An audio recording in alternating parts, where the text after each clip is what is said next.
अस्सलाम वालेकुम friends, channel dramas promo पर आपको खुश आमदीद।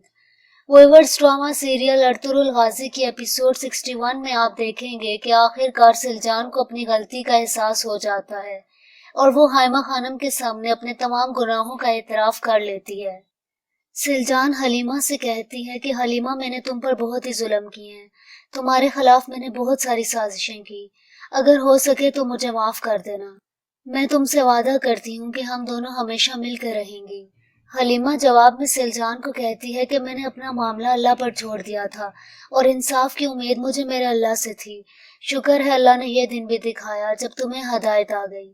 और दूसरी तरफ इब्नुल अरबी का वो शागिर्द जिसने अर्तुरुल को पेट्रोशियो से आज़ादी दिलवाई, वो उन्हें बताता है कि मेरा सलेबी नाम गाड्रियो था और उसके बाद इब्नुल अरबी से मैंने इस्लाम कबूल किया। मैं असल में इब्नुल अरबी को कत्ल करने आया था, लेकिन फिर इस्लाम से मुशर्रफ हुआ। अब मेरा असल नाम उमर है। उस शख्स की बातें सुनने के बाद बमसी अर्तुरुल से कहता है कि भाई, आपको क्या इसकी बात पर यकीन है? अर्तुरुल जवाब में कहता है कि इब्नुल अरबी का सलाम और दुआएं लाने के लिए अगर हम इस आदमी के बारे में अच्छा नहीं सोचेंगे तो फिर क्या करेंगे? हम इस शख्स पर एतबार तो कर लेते हैं, लेकिन फिर भी हमें अपने कान और आंखें खुली रखनी होंगी जब तक इब्नुल अरबी से हमें इस बारे में तस्दीक ना हो जाए। और दूसरी तरफ कबीले में गुंदोक्तू और उसका बाप कैद से निकलने के लिए एक तरकीब बनाते हैं। आखिरकार सुलेमान शाह और गुंदोक्तू कैद से निकलने में आजाद हो जाते हैं, लेकिन खैमे के बाहर तुर्गत पहरा दे रहा होता है और वो उन्हें वापस कैद कर लेता है। तुर्गत सुलेमान शाह और गुंदोक्तू से कहता है कि मैं तुम्हें तुम्हारे इंजाम तक पहुंचाकर ही सांस लूंगा। और दूसरी तरफ सिलजान हाइमा खानम से कहती है कि मैंने सबसे ज्यादा आप पर जुल्म किए हैं। मैंने कभी आपके साथ ऐसा सलूक नहीं किया जैसा मुझे करना चाहिए था। मैंने आपके खिलाफ बहुत सारी साजिशें की हैं। मुझे अपने किए की हर हरकत पर शर्मिंदगी है। मैं माफी के काबिल तो नहीं, लेकिन फिर भी मुझे माफ कर दीजिए। हाइमा खानम जवाब में उससे कहती हैं कि सिलजान, मेरी कोई बेटी नहीं थी और मैंने हमेशा तुम्हें अपनी बेटी ही समझा है और हर रात मैं तुम्हें माफ करके ही सोती थी। बस अब तुम पेशमान न हो और इत्मीनान रखो। और आखिरकार सिलजान को सब माफ कर देते हैं।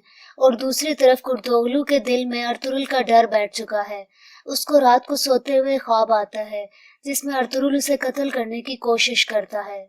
कुर्दोगलू ख्वाब में देखता है कि अर्तुरुल उस पर तलवार से वार करता है।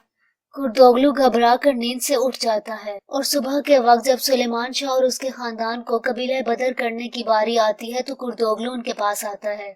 गुंदोक्तू कुर्दोगलू से कुर्दोगलू, तुम्हारी मौत इतनी इबरतनाक होगी कि लोग तुम्हारी सरदारी को भूल जाएंगे, लेकिन इस कबीले का बच्चा बच्चा तुम्हारी मौत को याद रखेगा।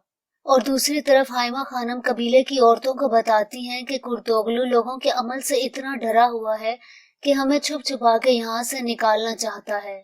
और उधर सुलेमान शाह कुर्दोगलू से पूछते हैं, क्या तुम्हें इस पिंजरे पर बहुत ही भरोसा है कुर्दोगलू?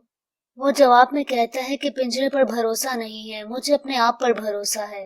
सुलेमान शाह उसको कहते हैं कि मेरे हाथ पांव बांध कर तुम में बहुत जुर्रत आ गई है कुर्दोगलू।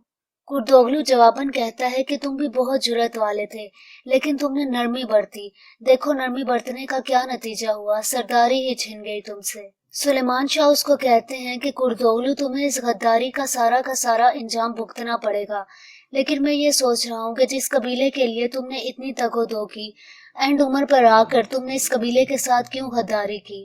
कुर्दोगलू जवाब में कहता है कि सुलेमान शाह, मेरी वजह से तुमने कितनी जंगें जीती। मैं तुमसे ज्यादा जुर्रतमंद था और तुमसे ज्यादा ज़हीन था। कबीले की खिदमत तो मैं भी उम्र भर करता रहा हूँ, लेकिन फिर मुझे अंदाजा हुआ कि आखिर में सरदारी मुझे नहीं मिलनी, बल्कि ये सब तो तुम्हारी औलाद का नसीब रहेगा। सुलेमान शाह जवाब में कहते हैं, कुर्दोगलू, ना तो ये अल्फाज तुम्हारे काम आएंगे और ना ही हथियार। इसके बाद कुर्दोगलू इन्हें कबीला बदर करने के लिए रवाना कर देता है। कुर्दोगलू रास्ते में ही सुलेमान शाह और उसके खानदान को कत्ल करने की साजिश इख्तियार कर चुका है और इसका का सारा काम उसने तुर्गत को सौंपा है।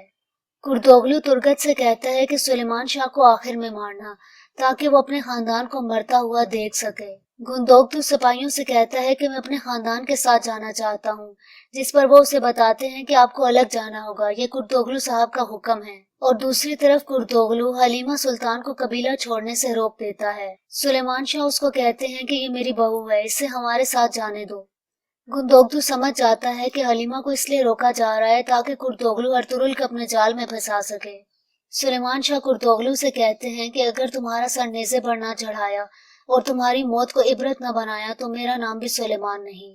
कुर्तोगलू सिपाहियों से कहता है कि हलीमा सुल्तान को उसके खेमे में छोड़ाओ और उसके बाद गुंदोगदू कुर्तोगलू से कहता है, तुम्हारा सर तो मैं अपने हाथ से उड़ाऊंगा और लाश को पड़ाव के दरमियान में रखूंगा और तुम्हारी मौत को सबके लिए निशाने इबरत बना दूंगा। कुर्तोगलू सिपाहियों से कहता है कि अब तुम लोग अपना काम सरअंजाम दो और उसके बाद कुर्तोगलू वहां से चला जाता है। कुर्तोगलू वहां से हलीमा सुल्तान के खेमे में आता है। हलीमा कहती है कि अब क्या चाहते हो। कुर्तोगलू हलीमा सुल्तान से कहता है कि मैं तुम्हारी आंखों में अपने लिए नफरत देख सकता हूँ, लेकिन ये सब कुछ मैंने कबीले की भलाई के लिए किया है। हलीमा जवाब में कहती है कि पेट्रोशियो जैसे मकार से, टाइटस जैसे सफाक आदमी से और कारा तोयगर से कबीले की खातिर तुमने हाथ मिलाया था। कुर्तोगलू जवाब में कहता है कि ये सब कुछ मैंने कबीले की भलाई के लिए किया था। हलीमा जवाब में कहती है कि मत भूलो कि अर्तुरुल अभी जिंदा है, वो ऐसा कभी भी नहीं होने देगा। अर्तुरुल तुम्हारे सारे खेल एक एक करके बिगाड़ देगा और तुम्हें पछताने का मौका भी नहीं मिलेगा। कुर्तोगलू हलीमा सुल्तान को बताता है कि अब बहुत ही देर हो चुकी है। सुलेमान शाह और उसका खानदान कबीला बदरी के दरमियान कत्ल कर दिए जाएंगे। हलीमा कहती है कि तुम ऐसा बिल्कुल भी नहीं कर सकते, तो कुर्तोगलू जवाब में कहता है कि ऐसा करना जरूरी था। कुर्तोगलू मजीद कहता है कि अर्तुरुल के बारे में सुन लो, वो और उसके साथी सलेबियों की कैद में हैं। अब तुम्हारे पास कुछ भी नहीं रहा हलीमा सुल्तान। अगर तुम अपने भाई को यहाँ से लेकर जाना चाहती हो तो मैं तुम्हें एक मौका दे सकता हूँ, लेकिन इसके बदले में मुझे इब्नुल अरबी का संदूक चाहिए। अगर तुम सिर्फ इतना बता दो कि वो संदूक कहाँ पर है तो अपने भाई के साथ एक नई जिंदगी गुजार सकती हो। इतने में एक सिपाही अंदर आ जाता है और वो कुर्तोगलू को बताता है कि तुर्गत वापस आ चुका है और उसके हाथों पर खून लगा हुआ है। ये सुनते ही कुर्तोगलू फौरन तुर्गत की जानिब बढ़ता है। कुर्तोगलू तुर्गत से सुलेमान शाह और उसके खानदान के कत्ल की तफसील मांगता है, जिस पर तुर्गत बताते हुए कहता है, एक जगह भागने की कोशिश की उन्होंने, लेकिन एक भी जिंदा बच न सका। कुर्तोगलू ये सुनकर बहुत ही खुश हो जाता है कि आखिर सुलेमान शाह चला गया। अब सुलेमान शाह और उसका कबीला माजी का किस्सा बन चुके हैं। व्यूअर्स, कुर्तोगलू असल में हकीकत जानने से कासिर है। उसको भी ये मालूम नहीं कि सुलेमान शाह और उसका खानदान जिंदा है। अगर आप भी ये हकीकत जानना चाहते हैं तो हमारे चैनल को सब्सक्राइब करें और इस वीडियो को लाइक करें। शुक्रिया।